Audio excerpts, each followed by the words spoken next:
Au sommet de sa gloire, quand sa carrière s'est arrêtée net en juillet 2020, dans le cadre d'une enquête journalistique qui a été publiée dans Le Devoir, 9 femmes disaient avoir été victimes de la croix et le dénonçaient pour une série d'inconduites sexuelles. Pas besoin de dire que l'affaire et ses suites ont fait beaucoup de bruit. En novembre dernier, dans un reportage de La Presse et du 98.5, certaines des dénonciatrices, sans changer leur témoignage, exprimaient des regrets, notamment face à l'ampleur des conséquences sur la croix, mais aussi pour elles-mêmes. Il tente depuis de revenir modestement dans la lumière. Il a fait 2 spectacles juste avant Noël et sa présence aussi a été remarquée aux obsèques de Jean Lapointe. Rappelons qu'aucune plainte n'a été déposée, aucune accusation n'a été portée, donc que l'affaire n'a jamais été judiciarisée.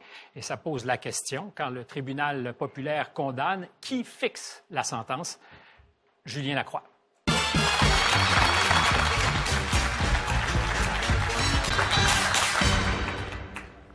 Julien, je vais le préciser, on ne se connaît pas, on ne s'était jamais rencontrés avant ce soir, on s'est parlé au téléphone quelques fois depuis 2 mois. On va se vouvoyer, si tu es d'accord, parce qu'on ne se connaît pas, puis ça te permettra peut-être de nous garder une certaine distance. Il n'y a aucune règle qui a été convenue entre nous, je le précise. Tu n'as posé aucune condition. Tu n'as aucune idée des questions que je vais te poser. Rien n'est organisé avec le gars des vues. Non. Non. D'abord, as-tu peur en ce moment? Oui. Pas de moi. Je parle des circonstances. Oui, ça fait partie de pourquoi je suis là. Je suis un peu tanné d'avoir peur. Je suis tanné d'avoir peur pour ma sécurité. Je suis tanné d'avoir peur de parler. Je suis tanné d'avoir peur de ne pas faire les bonnes choses. Fait que j'ai décidé de remonter sur scène. Ça fait partie aussi de ça. J'avais peur de remonter sur scène. J'avais peur de recommencer à faire mon métier. Puis c'est pourquoi je suis assis aujourd'hui avec toi. Il y a 30 secondes, avant qu'on revienne de la pause publicitaire, à quoi tu pensais? Que c'est gros. C'est tout ça, c'est gros. Ça me fait pas plaisir d'être là pour parler encore de ça. Ça me fait pas plaisir de vivre ça. Ça me fait pas plaisir de l'imposer à ma famille, d'imposer à ces filles-là. Ça me fait pas plaisir. Est-ce que tu les as prévenus, ces filles-là, que tu venais ici ce soir? Ceux avec qui je suis en contact, oui. Les autres, non. Celles avec qui tu es en contact, on parle sur les 9 qui étaient présentes dans l'article du Devoir. Combien, donc, avec... Qui sont au courant que je suis ici ce soir? 3. 2. 3, 2. Ouais. Si tu étais à ma place, ce serait quoi la première question que tu te poserais? Oh. Comment ça va? OK. Après ça, je voudrais pas, si tu étais à ma place, que tu me glisses entre les mains. Ça serait quoi la question qu'il faut te poser? Comment tu as vécu ça de l'intérieur? Alors, on va y arriver, mais avant d'aller à comment tu as vécu ça de l'intérieur, j'ai quelques questions, évidemment, pour toi. Ton objectif ce soir, est-ce que c'est de retourner à ta vie et de retourner à ton métier? Retourner à la vie d'avant, je pense que c'est impossible. Ça n'arrivera pas? Pas comme avant, puis tant mieux pour certaines raisons. C'est de refaire mon métier, oui. C'est d'essayer de passer à une prochaine étape, autant sur le plan professionnel que personnel, pour mes proches, comme je le répète, pour ces personnes-là aussi, qui à chaque fois, ça éclabousse tout le monde, qu'on revienne sur le sujet. Donc, c'est un peu une manière pour moi de passer à autre chose. Alors, parlons de l'examen de conscience que tu as dû faire, j'imagine. Oui. Parce que c'est pas à cause des autres que tu es là, mais en partie à cause de toi. Sinon, pour beaucoup à cause de toi. Oui. Dans cet examen de conscience, tu as souvent, parce que tu as parlé quelques fois, tu as redonné une entrevue au Devoir, tu as participé à un podcast, tu as parlé de l'influence de l'alcool et de la drogue. Mais ça ne peut pas être une circonstance atténuante en tout. Il faut qu'il y ait des comportements problématiques. Est-ce que tu as fait l'inventaire de ces comportements-là? Bien, je pense que c'est inévitable que tu es obligé de faire l'inventaire de tout ça. Puis, à vrai dire, quand l'article initial du Devoir est sorti, tu te poses la question, tu lis ça, puis tu fais, est-ce que je suis un monstre? Est-ce que je suis un déviant sexuel, un danger pour la société? Mais tu peux ne pas le penser et que des personnes qui se disent tes victimes, elles le pensent. Oui, mais ce qu'on a compris aussi avec le temps, c'est qu'il y a une partie de ces personnes-là qui ne pensaient pas ça non plus. Puis, on le dit à nos enfants, ça n'existe pas les monstres, Donc, je pense que... Mais dans le monde, il y a des monstres. C'est peut-être pas ton cas de figure ici, mais ça existe, des monstres. Il y a des personnalités, des personnages et des affaires horribles. Mais quand tu as fait l'inventaire, toi, de ce qui pouvait justifier, en tout cas, qu'on se soit intéressé à toi comme ça, quels étaient les comportements sur lesquels tu as pu mettre le doigt? Ah, mais moi, je l'ai dit dès le début, puis même des comportements que je ne reconnaissais pas, puis qu'on alléguait à mon égard. Moi, j'ai toujours été super ouvert à prendre responsabilité sur... Tu sais, je suis pas la personne qui peut juger si quelqu'un d'autre s'est mal senti. C'est pas l'aversion que j'ai, mais après ça, Mais t'as pas d'intuition à un moment donné que tu pousses les limites? Parce qu'à chaque fois que je me suis trompé dans la vie, sincèrement, à des degrés divers, puis je suis pas un ange non plus, à un moment donné, tu t'en rends compte que tu abuses ou que tu pousses. Ben, je vais être honnête avec toi, quand on a 17 ans dans un party au secondaire, non, tu réfléchis pas à ça, c'est une autre époque aussi. Puis même ces personnes-là l'ont dit. Dirais-tu que tu étais inconscient? J'étais inconscient, imbécile. Oui, j'étais inconscient, j'étais imbécile, j'ai manqué de respect à du monde. Puis effectivement, sous l'influence d'alcool, la ligne, ta voix moins bien. Mais oublions l'alcool, encore une fois, je comprends que c'est un facteur. Mais par exemple, sur la question du consentement, c'est fondamental quand on est en relation avec des femmes ou des hommes. Est-ce que tu t'es dit, en revisant les événements ou en revisitant les événements, que tu avais peut-être franchi une ligne qu'il ne fallait pas franchir? Bien, certainement, parce que quand tu regardes ça, le consentement, pour moi, oui, c'est oui, non, c'est non. Ça, c'est clair pour tout le monde, mais le consentement a énormément évolué. Même le mot existait à peu près pas il y a quelques années ou était peu connu. Puis pour moi, maintenant, Ben oui, il y a des choses que je referais carrément différemment. Il y a des signes que je verrais plus rapidement. Puis ça va de soi. Je pense que c'est ce qui nous a éveillés dans les dernières années, c'est justement ça. Mais tu as souvent dit d'ailleurs, j'allais dire, tu as dit beaucoup de choses. Tu as déjà dit aussi, j'ai honte. De quoi avais-tu honte? Ben, j'avais honte d'être moi-même. J'avais honte de marcher dans la rue. J'avais honte d'avoir blessé des gens. Je pense que n'importe qui est un artiste est sensible, ou même n'importe quel humain est sensible. Puis moi, de voir que ça sort à mon sujet, je fais... Oh my God, OK, j'ai fait de la peine à pas mal plus de monde. Est-ce que tu deviens sensible parce qu'il y a un article dans les journaux et que tout le monde devient conscient ou parce que tu commençais à sentir quelque chose? Non, moi, il y avait un travail qui avait déjà été fait en amont. J'avais arrêté de boire avant ça. J'avais arrêté de sortir parce que je savais que quand je sortais d'un bar, j'étais le premier à péter des chaises puis à lancer des affaires puis j'étais allergique à cette affaire-là. Fait que je virais sur le top. Après ça, moi, mon questionnement par rapport à ça, c'était justement en quoi c'était d'intérêt public, dans la mesure où ça n'a aucun lien avec mon travail. Puis c'est une autre chose aussi, si sur les plateaux de tournage... Mais ça a un impact sur ton travail si des collègues sont indisposés, si des gens se sentent mal. Oui. Oui. Ce qui n'était pas le cas à l'époque. Je ne sais pas, je pose la question. Ce qui n'était pas le cas dans cet article-là. Tu n'avais jamais été prévenu, tu n'avais jamais eu de... Bien, il y avait eu, à vrai dire, un an avant, une liste anonyme qui était sortie sur les humoristes. Puis moi, j'avais fait l'inventaire auprès des gens avec qui j'avais eu des aventures. Puis ce qui ressortait, c'était... Ça venait pas de moi, c'était un problème avec la consommation, mais qui n'avait aucun lien avec la sexualité. Julien, est-ce que le succès ou le pouvoir qui vient avec le succès a eu un impact sur tes comportements, selon toi? Ben encore là, ce qu'on me reproche était avant que je sois connu. Quand tu fais l'examen, non, c'est pas vrai, parce qu'il y a quelqu'un à un moment donné qui a dit Julien m'a menacé de s'attaquer à ma carrière si j'étais trop bavarde. Non, ça, c'est parce qu'elle était allée dire à mon ex-conjointe que j'avais été infidèle. Puis c'est vrai que dans cette lignée-là, effectivement, c'était... Mais imagine, Julien, si on avait dit tu as dépassé une ligne. Je m'excuse, Stéphane. Ben, à l'époque? Oui. Ben, on me l'a dit, puis c'est ça, c'est pourquoi j'ai pris responsabilité puis que j'ai décidé d'arrêter de boire à l'époque. Oui, mais t'étais le genre de gars qui aurait fait ta gueule parce que sinon, tu commences en humour, je vais nuire à ta carrière. Est-ce que ça aurait pu arriver? Est-ce que tu aurais fait ça? Si quelqu'un m'avait dit, écoute, tu dépasses les bornes? Oui, est-ce que... Ben, honnêtement, je pense que j'aurais eu la sensibilité d'écouter.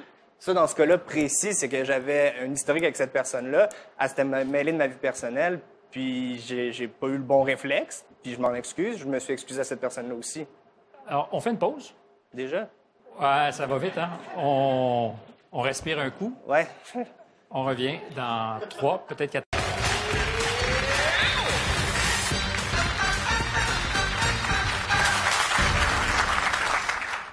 On poursuit notre entretien avec Julien Lacroix. Julien, est-ce que vous êtes en train d'organiser votre retour? Parce que j'ai constaté depuis quelques jours qu'il y a des dates de spectacle. Vous êtes à guichet fermé et bientôt, je pense, à Verdun. Il y a des dates annoncées en février, en mars, en avril. Est-ce que c'est une opération pour revenir dans votre vie d'humoriste? Ben, à quelque part, je m'en suis jamais caché que je voulais refaire mon métier. Puis, pour être totalement honnête, j'ai pas le choix. J'ai pas le choix pour moi-même, j'ai pas le choix pour mon garçon, j'ai pas le choix parce que ça dépend juste de moi, ça. Ce travail-là, c'est moi qui va me battre pour ça, parce qu'en ce moment, je vais être honnête avec toi, il n'y a pas grand monde qui m'engagerait, peu importe la job. Je l'ai dit, puis j'ai travaillé dans l'entreprise familiale pendant un moment depuis les 2 ans et demi, puis j'ai dû quitter parce que des gens n'étaient pas à l'aise. N'étaient pas à l'aise que je sois sur place. Donc, j'ai pas vraiment le choix. Je me convainc aussi que je veux que ça serve à quelque chose de vivre tout ça. Puis c'est ça. Fait que... Donc oui, retour sur les planches. Oui, retour sur les planches.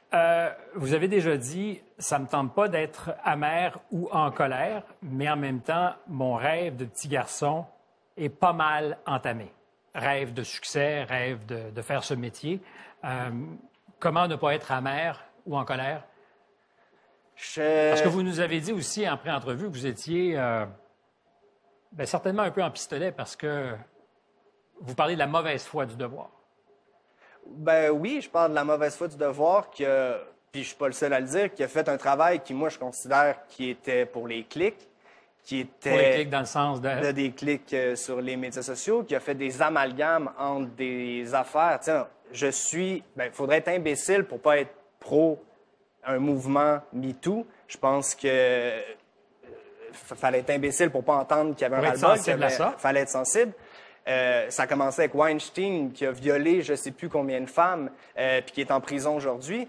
Puis aujourd'hui, on dirait qu'il y a eu une mode dans les médias à faire des enquêtes comme ça. Puis moi, j'y vois un danger. Parce que en ce moment, là, moi, je suis chanceux. Vous questionnez donc le travail journalistique? Du devoir, oui. Depuis le début. Puis... Mais assez pour dire que votre réputation a été endommagée à cause de ça? Ben, je pense qu'il y a un avant et après la sortie de l'enquête du devoir. Avez-vous pensé les poursuivre?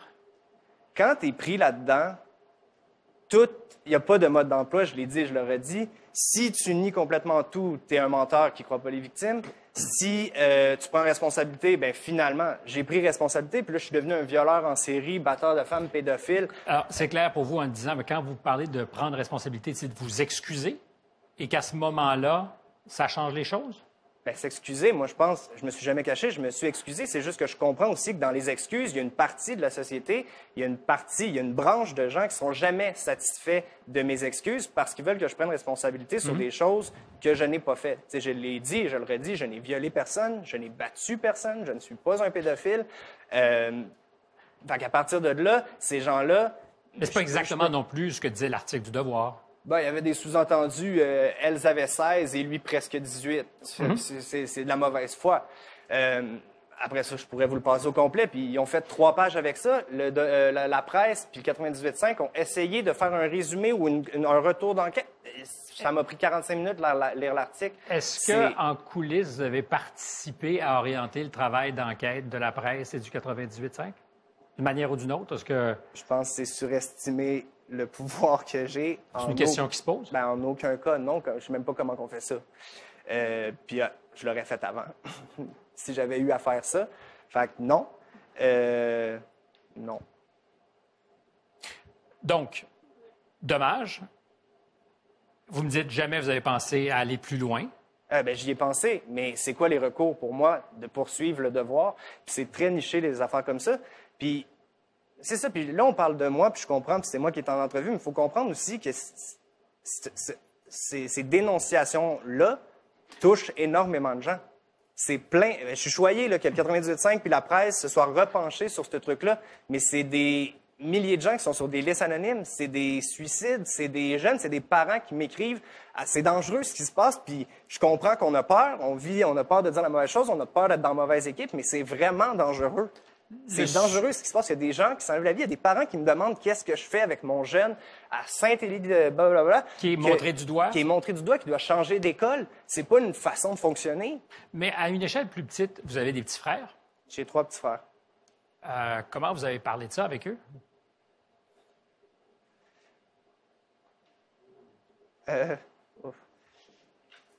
Je pense que ça a été aussi difficile que ça va l'être d'en parler à mon garçon quand il va comprendre. Mais C'est une conversation que vous avez déjà eue dans votre tête avec votre garçon? ben oui, c'est une conversation que je sais que je vais avoir, puis je suis content que là, le dialogue soit plus possible. Je comprends que je suis heureux que les gens soient plus nuancés. Je suis content que la colère, je ne sais pas si c'est de la COVID et que la colère s'atténue, mais reste que oui, c'est une discussion qui me fait peur, mais j'ai envie d'être honnête comme je le suis en ce moment, puis comme je vais l'être sur scène, puis comme j'estime l'avoir été depuis le début, parce que je dis relativement les mêmes choses depuis le jour 1 où on m'a posé des questions sur tout ça. J'imagine que vous ne pensez pas être une victime, mais en même temps, quand je vous écoute, peut-être que c'est ça aussi. Moi, j'ai pas envie d'être une victime. J'ai pas envie j'ai même pas envie de réfléchir à ça. Moi, j'ai envie d'avancer dans la vie. Ça fait 2 ans et demi que je cherche des solutions à travers tout ça, que je cherche, je fais des réflexions. Je suis allé m'asseoir avec Judith. Je me suis assis avec du monde pour essayer de comprendre, essayer de me faire une tête. Puis moi, la façon que j'ai trouvée pour traverser ça, pour être fier un peu de moi, c'est d'utiliser ça puis de le faire à travers mon métier. Nécessairement, votre vie est changée pour toujours. Pas juste la mienne, celle de ces filles-là, celle de nos familles, de leur famille, de ma famille, celle, je le répète, mais de milliers de jeunes garçons en majorité que leur vie est bouleversée puis que ça les suit. Ils déménagent de ville, les médias sociaux, on sait ce que c'est dangereux. Puis Sophie Durocher n'est pas là ce soir, mais ça a été la première à lever un flag à quel point c'est dangereux ce qui se passe. Puis je comprends la base des dénonciations, je le comprends. Là, on a vu, là, on est en train de vivre une partie du après, des répercussions de tout ça. Puis je pense que comme société, il faut réfléchir. C'est beau, on avait soif de sang, là, on avait soif de nom, on voulait que des têtes roulent, on voulait un spectacle. Mais pour beaucoup de gens, dont moi, ce spectacle-là, c'est ma vie. Puis je participe à cette affaire-là de spectacle parce que je suis là ce soir ici. Mais reste que les médias, les gens, on a des questions à se poser par rapport à ça, puis au après, puis à ce qu'on veut léguer aux jeunes garçons, en majorité, je le répète, qui ont peur en ce moment.